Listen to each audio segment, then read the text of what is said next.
El Domingo de Ramos es una celebración religiosa en la que la mayoría de confesiones del cristianismo conmemora la entrada de Jesucristo en Jerusalén. Dando inicio a la Semana Santa, corresponde al sexto domingo de Cuaresma. Este día marca el comienzo de la Semana Santa, festividad que varía en fechas ya que depende del equinoccio de primavera y la primera noche de luna nueva. Por eso todos los años varían las fechas, aunque siempre se celebran en el entorno de los meses de marzo-abril. Un pasaje bíblico apunta al origen de la celebración que hoy conocemos como Domingo de Ramos, Mateo 21 del 1 al 4. El Domingo de Ramos da comienzo a la Semana Santa. En este día se conmemora la entrada de Jesús en Jerusalén. Para la tradición cristiana es un día en el que se conmemora un triunfo, la entrada de Jesucristo en Jerusalén y el reconocimiento de un rey. Es conocido como Domingo de Ramos debido a que las ramas de palmas que fueron puestas en el camino cuando Jesús entró a Jerusalén, montado sobre un asno. Este es uno de los días más celebrados de Semana Santa. En este día, la celebración de la misa comienza con la bendición de las palmas y los ramos de olivo que llevan los asistentes. Durante la ceremonia de la misa se da lectura a un relato completo y dramatizado de la Pasión, al que para darle mayor fuerza dramática suelen hacerlo entre tres celebrantes. Después saldrá a la calle la procesión de la burrita, escenificando a Jesús entrando a Jerusalén y en la que los niños golpean con sus ramos y palmas la imagen de la borroquita. La procesión de la burrita es una de las procesiones más familiares de la Semana Santa.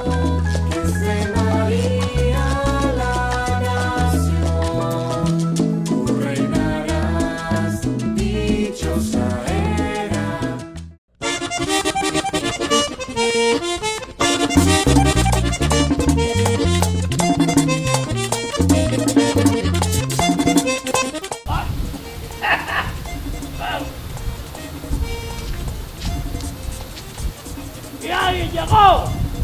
¡Eh! ¡Ah! ¡Bien! ¡Sí, señor! ¡Ay, grandísimo! ¡Ay! ¡Ópale! Señores, pero flexionando yo, los jefes míos tienen los niños en una guardería y entonces tienen los países de ellos en un asilo. Pero toda la tarde salen a pasear con dos perros. Y entonces, yo no entiendo. Explícanme.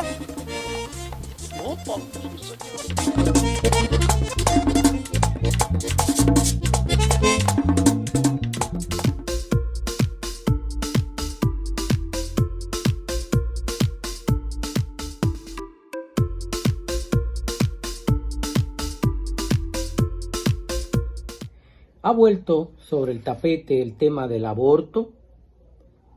En plena pandemia estamos hablando, discutiendo y peleando de nuevo por el aborto, 11 años después que lo debatimos en la Constitución de la República y hubo una respuesta contundente. Pero bien, como se ha hablado de que esto es un asunto religioso, es un asunto de la iglesia, que los religiosos se vayan a sus templos, a sus parroquias y le impongan a sus fieles estas cosas religiosas. Esta es la Biblia y la voy a dejar para la parroquia. La voy a dejar para los que creemos en ella. Me voy a basar en la Constitución de la República. Y esta Constitución de la República, en el artículo 5, dice que la Constitución esta se fundamenta en el respeto a la dignidad humana. Y de eso es que estamos hablando. Artículo 7, cuando define que es un Estado social y democrático, fundado en el respeto de la dignidad humana, los derechos fundamentales. La Constitución entonces es la que tiene la palabra sobre este tema. Dice más. Es función esencial del Estado la protección efectiva de los derechos de la persona y el respeto de su dignidad.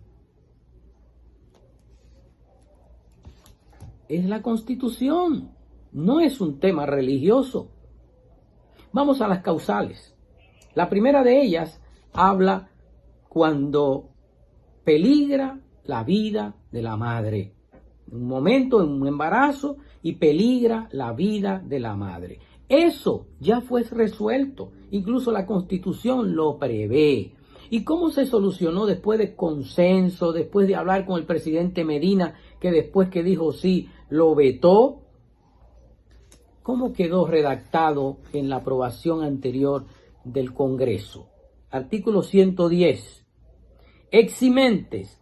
La interrupción del embarazo practicado por personal médico especializado en establecimientos de salud públicos o privados no es punible. No es punible si se agotan todos los medios científicos y técnicos disponibles para salvar las dos vidas, hasta donde sea posible. Con esta excelente redacción está todo cubierto. Nadie puede alegar que se dejó morir a una madre porque el médico tenía miedo y no hizo nada. Nadie puede alegar que se mató al bebé por X razón. No, el médico está obligado a hacer todo lo que científicamente y técnicamente pueda hacer, luchando por salvar las dos vidas. Si en ese esfuerzo uno de los dos fallece, no es punible, no es ni pecado, no es delito. Eso estaba resuelto en el 110 de la redacción anterior del Código Penal. La otra causal, cuando es fruto de una violación o incesto. Cuando se produce una violación sexual o un incesto, ¿quién debe pagar por ese crimen? Según esta causal, el bebé que está en el vientre es el que debe pagar con su vida. Es decir, debe ser abortado, debe morir por esta violación.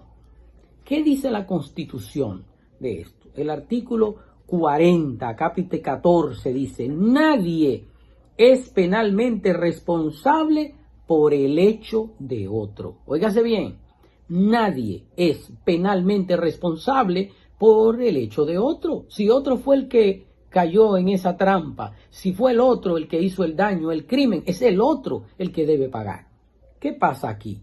Se está condenando a muerte al bebé que está en el vientre o a la bebé por la culpa de un violador criminal. ¿Qué más dice la Constitución? En el artículo 37, que ya hemos visto, el derecho a la vida es inviolable desde la concepción hasta la muerte. No podrá establecerse, pronunciarse ni aplicarse en ningún caso la pena de muerte. Cuando se decide abortar a la criatura que está en el vientre, esto es pena de muerte. No hay un solo caso en el mundo que después de un aborto el niño haya sobrevivido. Es muerte segura. Por eso la Constitución en el artículo 37 lo prohíbe y dice en ningún caso. Por tanto, ninguna causal, en ningún caso, esto se puede hacer. Por otro lado, se escucha la defensa de los derechos de las mujeres y que hay que luchar por la defensa de los derechos de las mujeres. Totalmente de acuerdo. Los derechos de las mujeres, de los hombres, de los niños y de todo el mundo. Pero atención, el artículo 32 acápite 2 de la Convención Americana de Derechos Humanos dice lo siguiente: los derechos de cada persona están limitados por los derechos de los demás. Eso quiere decir que el derecho a la vida que tiene la madre concluye donde comienzan los derechos de su hijo en el vientre. ¿Por qué? Porque es una persona totalmente distinta y no es parte de su cuerpo, como se ha dicho erróneamente, y no lo dice la Biblia, lo ha demostrado la ciencia. Un niño en el vientre, una niña en el vientre no es parte del cuerpo de la madre y sus derechos se defienden, también los derechos del niño en su vientre. La otra causal tiene que ver cuando el niño viene con una malformación, una enfermedad, una discapacidad que comprometa su vida, que supuestamente lo hace inviable, que en esos casos habría que abortar, aunque no ponga en peligro la vida de la madre, porque supuestamente de todos modos se va a morir. Entonces acelerar eso y abortar. ¿Qué dice la Constitución? Derecho a la igualdad. Todas las personas nacen libres e iguales ante la ley, reciben la misma protección y trato de las instituciones, autoridades y demás personas, sin ninguna discriminación por razones de género, color, edad, discapacidad. Aceptar esta causal es discriminación por salud, discriminación por discapacidad. ¿O acaso es menos persona porque le falte un miembro? ¿Soy yo superior a esa persona? ¿Tengo yo más derechos? ¿O tiene la madre más derechos porque no tiene la discapacidad? ¿Los enfermos no tienen derechos humanos?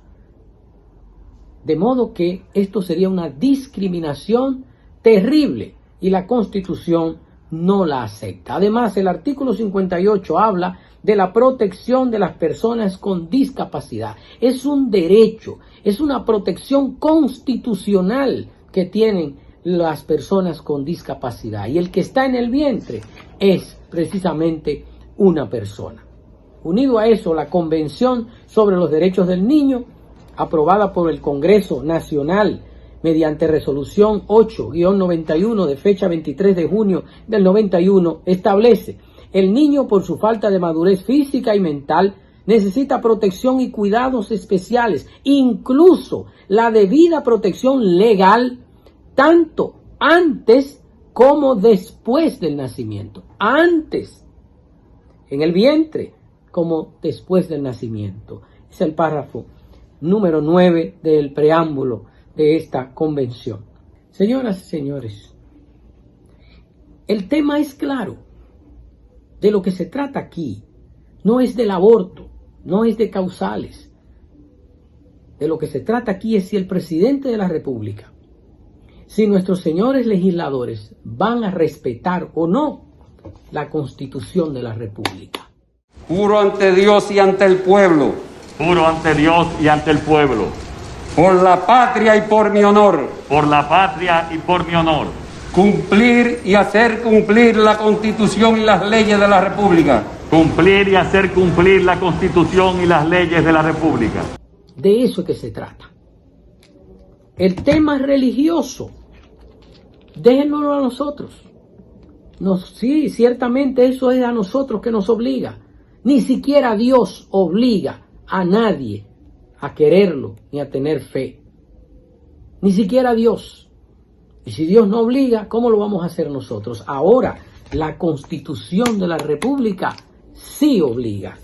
Y nos vamos a fijar en el artículo 68, donde se habla de las garantías de los derechos fundamentales. Y dice: los derechos fundamentales vinculan a todos los poderes públicos. Por tanto, no es opcional. Obedecer a la Constitución no es un asunto opcional. El artículo 75 de la Constitución sobre los deberes fundamentales establece como el primero acatar y cumplir la Constitución. La misma Constitución está diciendo eso. Y por si alguno está pensando en que se puede aprobar el Código Penal que contradiga la Constitución, el artículo 6 de esta Constitución le da la respuesta si eso se puede hacer o no se puede hacer. El artículo 6 de la Constitución dice la supremacía de la Constitución. Y atención aquí, son nulos de pleno derecho toda ley, decreto, resolución, reglamento o acto contrarios a esta Constitución. Nulos de pleno derecho. ¿Qué van a hacer perdiendo el tiempo aprobando un código que contradiga la Constitución? porque será nula de pleno derecho. Y nos iremos al Tribunal Constitucional y nos vamos a pasar en eso todos los años del mundo y de nuevo vamos a tener un gran problema. Vamos a seguir sin código penal. ¿Qué tenemos que decir a todo esto? ¿Y por qué esta discusión ahora? En plena pandemia. ¿Es eso precisamente la agenda del país? Pues tengo que decir que no. Porque mientras nos tienen entretenidos con el aborto y las causales y todo el mundo hablando de causales y títulos en los periódicos y debates y todas esas cosas, resulta que la comida está todos los días más cara. El combustible, el gas, la gasolina, el gasoil por las nubes. No hay dinero para seguir financiando los aportes que da el Estado en fase 1, en fase 2. No hay dinero. Está quebrado. El turismo, por más esfuerzo que se ha hecho, no puede levantarse el turismo con esa velocidad que nosotros necesitamos. ¿Por qué? Porque los países de donde vienen nuestros turistas están cerrados. Y esa clase media y clase alta que quisiera venir a vacacionar en nuestros hoteles están quebrados. Entonces, nosotros tenemos un problema serio. Nosotros tenemos migajas de vacunas. Nosotros no hemos resuelto el problema del COVID. Por tanto, prioridad número 1, resolver el problema de salud del COVID-19. Vacunar a la población. Esa es prioridad. Levantar nuestra economía, resucitar nuestra economía que está quebrada y cada vez peor porque el gobierno está quebrado también.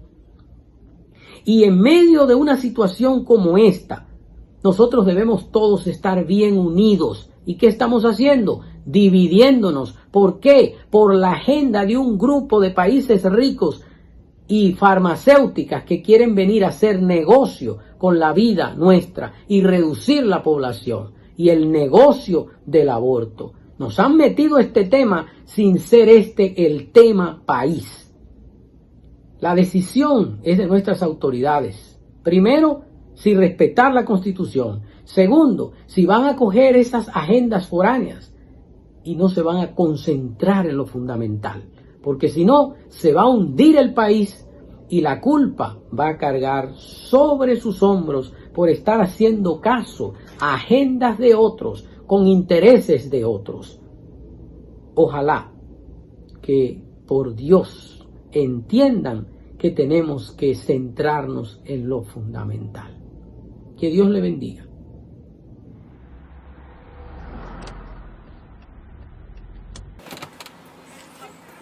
¿Cómo te fue la fiesta, mi amor? Muy bien, pero tengo que decirte algo. ¿Qué me tenías que decir, mi amor? Estoy embarazada. ¿Cómo así, mi amor? Sí. ¿Y la pastilla que te di? Yo me la tomé, pero no sé qué pasó. Oh, padre. Pero no te pongas así. No. No te pongas así. Sal. Pero- Yo te dije a ti que te ponga la pastilla. Oye, vete, sal. Sal. Mira tu taco ahí.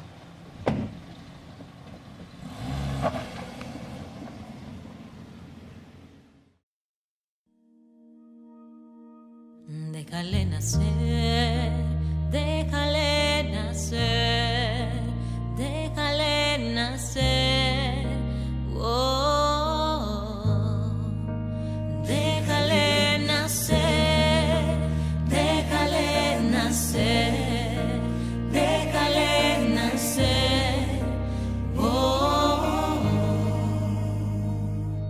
No es casualidad que esté dentro de ti. Si ante Dios no existe la casualidad, no. El regalo más hermoso es la vida que nos da. No le niegues el derecho de vivir. Siente su corazón, no le has visto crecer y aún muy dentro conoce tu voz. Siente su palpitar, que se niega a creer que no le amas por igual. Déjale nacer, que pueda respirar.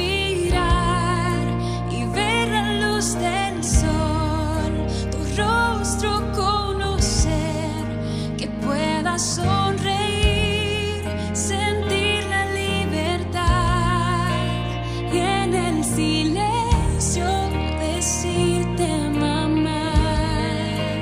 Déjale nacer, que el miedo y el dolor no aparten sus huellas de tu amor. Permítele vivir, la vida es una bendición.